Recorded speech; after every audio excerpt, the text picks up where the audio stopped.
Yun. Hello guys, welcome back again sa akin channel guys, mga idol. Ito, isang sapatos na naman ang ipapakita natin guys. No, yan, KD15. KD15 yung box niyan guys. No? Wag na natin patagalin to. Mabilis ang review lang, mabilis ang quality check lang, mga idol. Okay, let's go.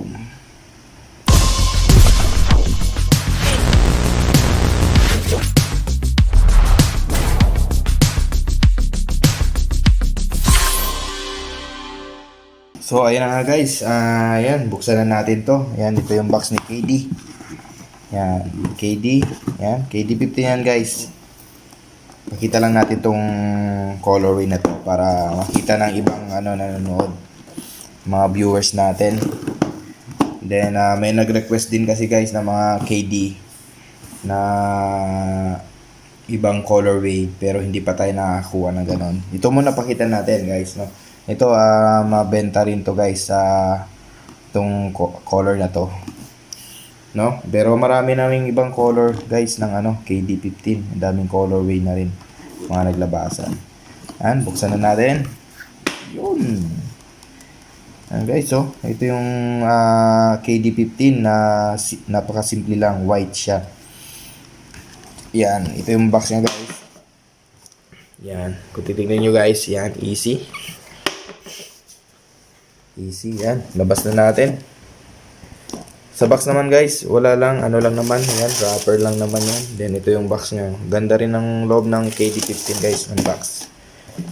Yan, nakita na natin to guys. Tingnan na natin quality nito. Yan, ito yung KD guys. KD15 na white black na colorway. Marami ng sa side nga kanina guys. Marami ng colorway yung KD15. Magaganda pa yung iba. May Brooklyn, may yung may mga black na marami. Ang gaganda na. Kaya kayo na lang guys mamili kung ano yung fit na pwede na panlaro ninyo. Ang daming gaganda rin na mga KD. Kung titingnan guys, yung KD15 na napakaganda. Ang sarap gamitin sa paa. Kasi may bounce siya guys, may bounce. Meron siya talaga yung air zoom niya. Yan, mamaya pakita natin. Then meron kasi ako nito guys nung meron akong KD15 guys, yung Night Wonder. Yun yung sinuot ko ng laro ko. Talaga, ganda, nagba-bounce. Then once na tumalong ka, mayroong talaga tulong sa pag-jump. Yan, pakita na natin guys. Ito yung colorway ng KD guys. White black guys. Simple lang guys. Then ito, pwede rin naman tong pwede nga to pang guys pang jogger, pang forma rin, pang pasok. Ganda rin naman. Yan. Ito yung guys, same material din yung sa mga unang unang vlog natin guys na mga KD15. Mga ilan na rin yung pinakita natin KD. Yan, ito yung materials niya. Yan guys, yung mesh material niya na parang kita yung loob na may mga mesh siya. Yan. Then dito guys, yung dito niya yung design ni KD dito na rubber na hanggang dito. Kumbaga ito yung magpipit. Naka yung lace niya. Once na sinintas nyo guys, fit na fit yung paa nyo. Then black shoes niya. Ayan. Then meron siyang, ayan guys, air zoom. Then dito sa midsole niya guys, foam siya. Fully foam siya guys. Ayan. Then ito guys, hindi ito foam. Siya? Plastic, matigas. Then dito guys, sa may tang niya, ayan. Yung material na dyan guys, yan. Yan guys, titignan nyo guys, in actual guys, parang pagka siya, mabasa siya, hindi siya mababasa. Yan, plastic siya guys, yan plastic. Then may design siya sa loob na mga may butas-butas. Then yung KD niya, yon may K, blue and D na ang tawag dyan, light green. Yan, di natin masabi guys eh. Yan, ito naman kabila guys, ito naman. Yan. Same material din siya guys. Kung saan yan, then same din naman dito guys. Then yung knife niya nandito na. Yan, same din na kabila. Then sa kabila guys, ay sa back niya. Yan, meron same lang naman guys dun sa maunang ano natin. Ito naman yung lahat ng ano ni KD. May 7 siya. Then quality inspired by Kevin Durant. Yan. Then meron siyang easy, yan, easy. Then ito pala yung design niya sa likod oh. Yan, easy. Wala naman siya pinagkaiba guys. Mabilis ang ano lang guys. Pakita natin. Wala naman siya pinagkaiba sa dalawa. Then sa outsole niya, ito naman yung outsole niya guys. Pareho lang naman guys yung outsole niya. Then hindi pala to guys ano no, hindi siya yung mga ibang KD kasi guys. Yung lalo na yung Unpearl. Then yung Ninth Wonder ano siya, gum sole siya guys. Ito hindi guys. Ano lang siya, rubber. Then napansin ko dito guys, tong pattern na to. Once pa nang laro nyo to sa mga ano guys, mabilis mapudpud to. Itong ganito. Tingnan mo, yung trinay ko pa lang guys nung sa ano, fit ko. Mayroong mga iba na ano. Lalo na pagka ilaro nyo to sa labas, outdoor. Tingin ko pudpud agad to guys. Then also guys, spiky siya. Meron lang mga part na need lang siyang ano guys, bago mag-spike siya. My God, yan. Then ito yung design niya guys, may KD dyan. Ito yung pattern niya guys, ang ganda rin ng pattern ng ano niya. Outsole niya. Sa loob guys, kita na natin loob. Then ito yung tiketa niya guys, ang ganda rin ng tiketa niya.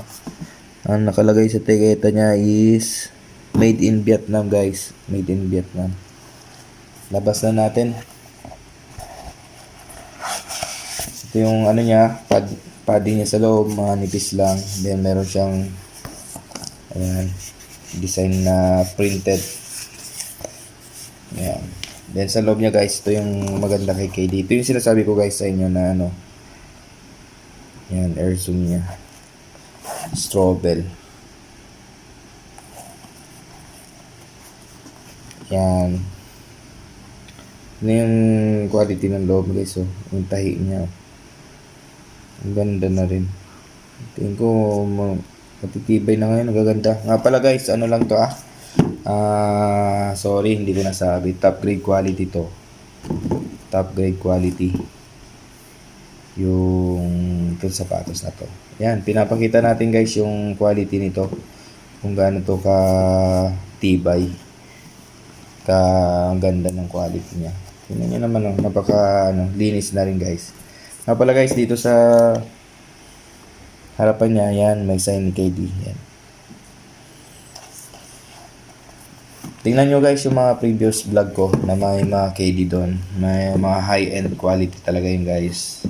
Then, tingnan nyo guys yung top grade. Yan. Hindi maiwasan yan guys. Tingnan mo, may excess siya. Yan yung ano guys. Yan guys. Ito yung loob niya guys, oh. Yung pinaka ano niya, hanggang doon. Kaya pag once na ginamit ito guys, ganda. Then ano rin siya guys, pagka once na ginamit nyo guys, maglagay kayo ng mga protection din sa ankle nyo. Para at least iwas tapilok din. Marami nang gumagamit nito guys, KD15 sa PBA player. Mga PBA player. Sila even nga si Brownlee, more on KD15 yata yung gamit niya na ngayon eh. Yan. Yun guys, ito yung pinaka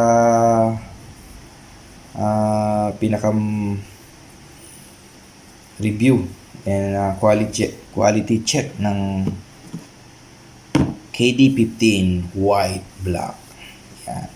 May nag-request ng may nag-request guys no ano sa mga KD yung off-white daw. Then meron pa isa yung psychic purple. Yun. Meron na ako dati nun guys, kaso wala na, ano na, hindi ko na na-review. No, nga pala guys, kung gusto nyo mag ano, bumili, ipa-flash ko diyan sa ano, sa screen. Three Kings Shoes. 'Yon, nag-business na tayo guys kasi ang dami na nating ano, shoes, no? Kumbaga, at least pinapakita ko sa inyo guys yung sapatos, quality ng sapatos, then may ano rin tayo, extra business na rin. No, talagang pinaka-importante guys, business. Kung gusto niyo mag-business guys, sabihan niyo ako. PM lang kayo guys sa Three Kings Shoes. Inquire kayo dun guys, tapos or Three Kings 3.0 na guys. Kasi yung mga unang Three Kings na ano, na report guys na wala na report kay FB. Kaya naging 3.0 na pangatlo. Then may Three Kings Shoes na rin guys na ginawa akong page. Paki-like na rin guys para updated kayo dun sa mga, paki-follow yung page na yon. Kung gusto nyo mag-avail guys, yon, Three Kings Shoes, PM kayo doon. Kung gusto nyo may mga iba kayo, yan, pinapakita natin. Then, usap tayo doon kung ano yung gusto nyo. Then, bibigyan ko kayo guys ng ano, once na nakasubscribe kayo sa channel na to, then bigyan ko kayo ng magandang discount para sa makuha nyo yung sapatos. Pala guys, marapit na yung ano natin, yung 500 subscribers, sinasabi ko na mamimigay tayo ng mapalad na subscriber natin na mabibigyan ng sapatos. Kung anong size nyo guys, kung sino yung ano, pero kung ano lang available na natin doon sa ano, yun ang ibibigay natin. Diba guys? Para pasalamat ko sa inyo guys dahil nag-subscribe kayo. Paki-share na rin, paki-share and like na rin yung ano natin para soon siguro magiging ano. Then once na manon guys yung channel natin, walang problema yan, mamimigay pa tayo ng sapatos pa, no? Basta nakasubscribe tayo guys. Okay guys, maraming salamat sa inyo. Kung hindi pa kayo nakasubscribe sa akin channel, pa-subscribe naman guys kung gugustuhin nyo. No, paki-like and share na rin para updated kayo sa mga ibablog nating mga sapatos, no? Nga pala, binablog natin dito guys, ito fake to guys, no? Pero siguro soon mag-vlog tayo ng ano, ng legit para makita natin yung guys, yung ano natin, makita natin yung quality, compare natin sa mga top grade high end na yan, no? Kung ano ba ka pinagkaiba, kung kunti lang. Marami nagsasabi nga guys, kunti lang difference, no? Lalo na yung Lebron 20, kunti lang yung difference nung sa legit, no? Yung pagdating ng quality, no? Then iba-vlog din natin guys kung ano yung pinagkaiba ng mga unauthorized authentic, papakita natin para at least maging knowledgeable tayo guys sa mga bibili natin na mga sapatos. Okay guys, tumatagal na tayo, tapusin na natin to.